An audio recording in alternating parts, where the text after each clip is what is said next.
hanging from a frayed rope off Arizona's deadliest cliff. 65-year-old Walter Jackson's weather hands bled against the rough fibers. Below, a 200-foot drop promised certain death. The racist hunters who left him laughed, never expecting wild Mustangs would come to his rescue. No one in Red Rock County paid much attention to Walter Jackson. The 65-year-old black veteran lived alone in a modest cabin near the desert's edge, his stooped figure a familiar sight along dusty trails. His deeply wrinkled face, weathered by Vietnam's jungles and desert storm sands, told stories his quiet voice rarely shared. Walter walked with a slight limp, a souvenir from shrapnel that had torn through his leg outside Fallujah. He dressed simply, faded jeans, worn flannel shirts, and a sun-bleached hat pulled low over observant eyes. His military pension barely covered necessities, but he managed by fixing fences and mending saddles for local ranchers. Town folks viewed him with mixed feelings. Some respected his service. Others saw only his color. Sheriff Dawson nodded respectfully when their paths crossed, while wealthy landowners like James Williamson whispered slurs behind his back. What few knew was Walter's distinguished military record: 3 Purple Hearts and a Silver Star locked away in a drawer. Fewer still knew about his special connection with the wild Mustangs roaming the canyons. Every sunrise, he'd hike to watch them, documenting their movements in a tattered notebook, protecting creatures as overlooked as himself. The trouble started when Williamson Development announced plans for Canyon Ridge Estates, luxury homes sprawling across 5,000 acres of pristine desert, including the Mustangs' watering grounds. At the town hall meeting, Walter sat quietly in the back row as James Williamson unveiled glossy renderings. "This development will put Red Rock on the map," Williamson promised, his Italian suit gleaming under fluorescent lights. "Property values will soar." When Walter finally raised his hand, the room tensed. "Those lands are protected springs the Mustangs depend on," he said, voice soft but firm. "Federal regulations protect their habitat." Williamson's smile hardened. "With all due respect, Mr. Jackson, those horses are pests damaging private property. Besides, we've filed the proper exemptions." That evening, Walter discovered government reports had mysteriously disappeared from public records. He began his own documentation, photographing the Mustangs and illegal survey stakes already marking protected lands. 3 weeks later, he submitted evidence to the Bureau of Land Management. Days after, he found his mailbox smashed, a note inside reading, "Mind your business, old man." But Walter had faced worse in Siuchi tunnels. He continued his daily patrols, unaware that Williamson's men were tracking his every move. "Mr. Jackson, thank you for coming." The ranger's badge gleamed in the morning sun. "I'm Tom Mercer, new with BLM. We got your report about possible illegal activity." Walter studied the man's face, noting his crisp uniform and clean-shaven appearance, unusual for rangers working these remote sections. Something felt wrong, but Walter nodded anyway. "Found some disturbing evidence up near Eagles Pass," Mercer continued. "Could use your help identifying locations." They drove in Mercer's government-marked truck, dust billowing behind them. 2 hours into desert backcountry, Walter noticed they'd passed the same distinctive rock formation twice. "Eagles Pass is northeast," he noted quietly. "Taking a shortcut," Mercer replied, eyes fixed on the road. When they finally stopped, 2 more men emerged from behind a boulder. Walter recognized one as Williamson's security chief. "Thanks for the delivery, Mercer," the larger man said, handing over an envelope. Walter understood immediately. "You're no ranger." "Clever old man." Mercer's smile vanished. "Mr. Williamson sends his regards. Says you should have minded your business." The blow came from behind, a rifle, but to his kidney. As Walter crumpled, they dragged him toward the cliff edge. Through pain-blurred vision, he glimpsed the canyon floor hundreds of feet below. Nothing personal. One said, binding Walter's wrists. Accidents happen to nosy old veterans all the time in these canyons. They secure a rope around his waist and lowered him over the edge, leaving just enough slack to ensure a slow, terrifying death. Dangling 200 feet above jagged rocks, Walter's military training kicked in. Control your breathing. Assess the situation. Identify resources. The old disciplines returned automatically, though fear clutched at his chest. The rope cut into his waist, each swing grinding his arthritic shoulders against rough sandstone. His captors had left barely enough rope slack to keep him suspended, not enough to climb up, too much to make his death look like an immediate accident. Walter tried reaching the cliff face, seeking handholds, but the wall curved outward. His fingers, once strong enough to field strip an M16 blindfolded, now trembled with age and exertion. Blood from rope-burned wrists dripped down his arms. The desert sun beat mercilessly against his back. No water, no shade. Death would come slowly. Dehydration first, then exposure. "Keep it together, Marine," he whispered to himself, echoing his old drill sergeant from 50 years ago. As consciousness wavered, memories surfaced. Rice paddies in Vietnam, sandstorms in Iraq, brothers in arms who never came home. After surviving 3 wars, was this how it would end? Betrayed and abandoned in his own country because he stood up for wild horses? The sun had crawled halfway across the sky when Walter heard it. Hoofbeats, faint at first, then growing louder. Hallucination, he thought, heat stroke playing tricks. But the rhythmic drumming continued. Straining upward, he glimpsed movement along the cliff edge.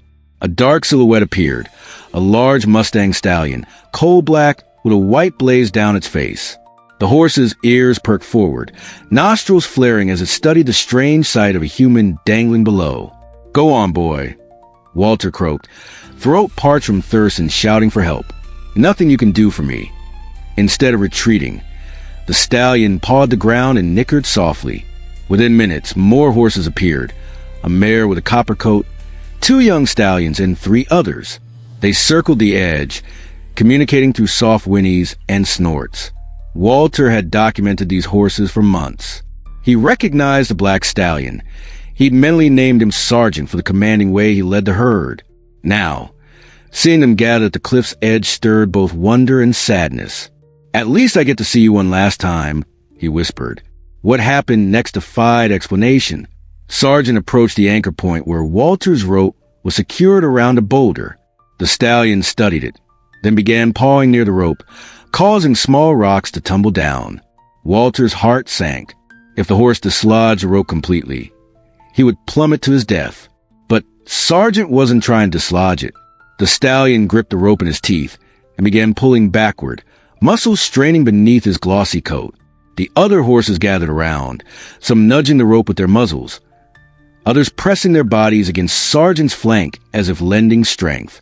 The rope tightened, and Walter felt himself rise a few precious inches. "Impossible!" Walter gasped as he rose another inch. His military mind rejected what his eyes witnessed, wild Mustangs working in deliberate coordination to save a human life. Sergeant tugged rhythmically, his powerful neck muscles bunching with each pull. The copper mare positioned herself as a living pulley, the rope sliding across her sturdy back, while the younger horses pushed against the stallion, adding their strength to his efforts. Walter's survival instincts overcame his disbelief. He began working with their rhythm, using his legs to push against the cliff face whenever the rope pulled upward. Every movement sent fire through his arthritic joints. But the alternative was death. Inch by excruciating inch, they raised him. When the rope slackened, Walter feared they had given up, but they were merely adjusting their positions. The horses seemed to communicate through subtle ear flicks and soft nickers, coordinating like a well-trained rescue team. Hours passed in this painful ascent. Walter's vision blurred from dehydration and exhaustion. Twice he nearly passed out, hanging limp as the horses continued their work. The sun dipped toward the horizon, painting the canyon in fiery oranges and reds. With a final heroic effort, Sergeant and his herd pulled Walter over the cliff edge. He collapsed on the solid ground, lungs heaving, tears cutting clean tracks through the dust on his weathered cheeks. The black stallion approached cautiously. Walter lay still, conserving his meager strength. Sergeant lowered his muzzle, warm breath washing over Walter's face. Their eyes met, the wild animal's intelligent gaze meeting the veteran's grateful one. "Thank you, Sergeant," Walter whispered, using the name he'd given the horse in his notebooks.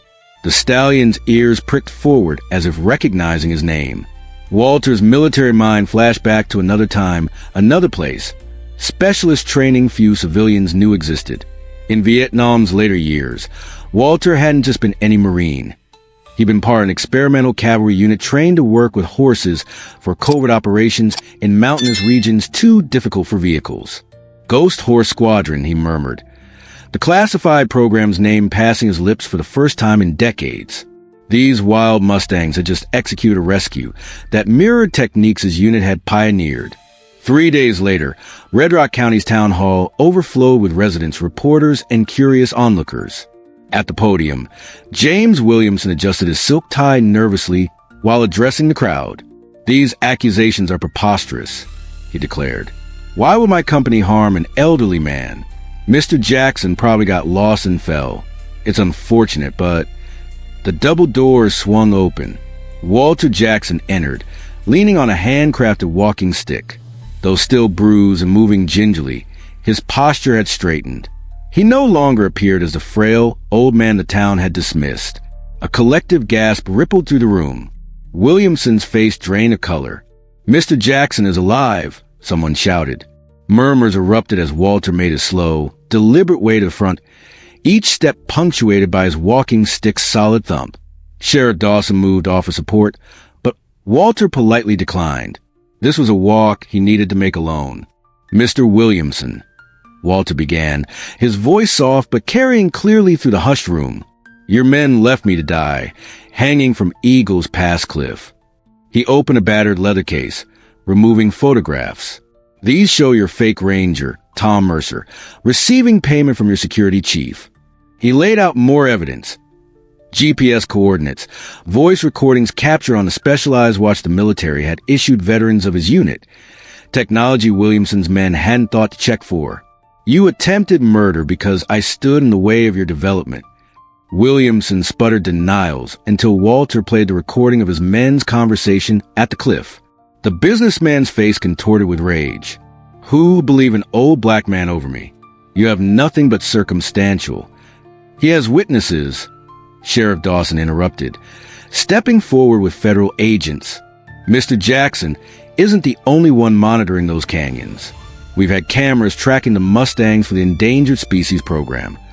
As Williamson was led away in handcuffs, Walter addressed the stunned audience. He revealed his military background. 30 years of decorated service, including the classified Ghost Horse Squadron that had trained with wild horses for mountain warfare and rescue operations. "The very animals Mr. Williamson called pests saved my life," Walter concluded. "They remembered what mankind forgot." The following Sunday, nearly half the town gathered at Walter's modest cabin. They came bearing casseroles, tools to repair his vandalized porch, and most importantly, respect that had been long overdue. Mayor Helen Porter officially apologized for the town's failure to protect him. "We judge you by your appearance, not your character or service," she admitted, eyes downcast. "Red Rock County is deeply ashamed." Walter accepted the apology with quiet dignity. For the first time, he brought out his military shadow box, medals and commendations usually hidden from view. People crowded around, gazing at the silver star, 3 Purple Hearts, and the rare special operations insignia few civilians ever saw. "My squad called me Whisper," Walter explained to wide-eyed children. "Could move through jungle without breaking a twig. Learned that from watching animals, how they place their feet, distribute their weight." Sheriff Dawson, a Desert Storm veteran himself, rendered a formal salute. "Staff Sergeant Jackson, we fail to give you the respect you earned." Walter's cabin walls, once bare, now displayed photographs he'd taken of the Mustang herd. He pointed to Sergeant, the black stallion. Military intelligence believes horses can't plan complex rescues, yet these wild ones executed a perfect extraction. Makes you wonder what else we've underestimated. The local newspaper editor approached hesitantly. "Would you consider writing a weekly column? People should hear your perspective on conservation, horses, military service. Whatever you wish to share." 1 month after his rescue, Walter sat on his newly repaired porch, watching the sunset. A movement caught his eye. The Mustang herd appeared on a nearby ridge, Sergeant at the lead. "Evening, soldiers," Walter called softly. As if in response, The black stallion raised his head, standing tall against the crimson sky, wild and free, yet somehow connected to the old warrior who now protected their home. Spring arrived, bringing wildflowers to the desert and changes to Red Rock County. The canyons once threatened by development had been designated a protected Mustang reserve, with Walter appointed as its first conservation director. Each morning, the 65-year-old veteran led small groups of visitors, school children, veterans, tourists, along carefully planned trails. He walked straighter now, his stooped posture gradually correcting itself as purpose replaced resignation. These Mustangs, Walter explained to today's group of wide-eyed fourth graders, are descendants of horses that carried soldiers through America's earliest battles. Their living history. The children watched in awe as Sergeant's herd appeared on a nearby ridge, almost as if scheduled for the tour. "Incredible," whispered their teacher. "They actually seem to be watching us." Walter smiled. "They are. They've been keeping an eye on me since that day." The rescue had made national headlines. Wild Mustang saved black veteran left to die by racists. The story sparked conversations about conservation, veterans' treatment, and racial prejudice that extended far beyond Red Rock County. Williamson awaited trial on multiple charges. His development company had collapsed after investors pulled out, unwilling to associate with attempted murder and racial hatred. Sometimes at dusk, Walter would sit alone at Eagles Pass, the site of his near death. The fear had faded, replaced by a profound connection to this land and its wild inhabitants. "We're not so different," he would tell visitors. "These horses survived being forgotten, pushed aside, deemed worthless. But they never lost their dignity or their capacity for compassion. There's a lesson there for all of us." Thank you for joining us for Walter's incredible journey of survival and redemption. We'd love to hear your thoughts on how respect for veterans, wildlife conservation, and standing against prejudice can change communities. Comment below with the word respect and share what the story meant to you. Don't forget to subscribe for more powerful true stories.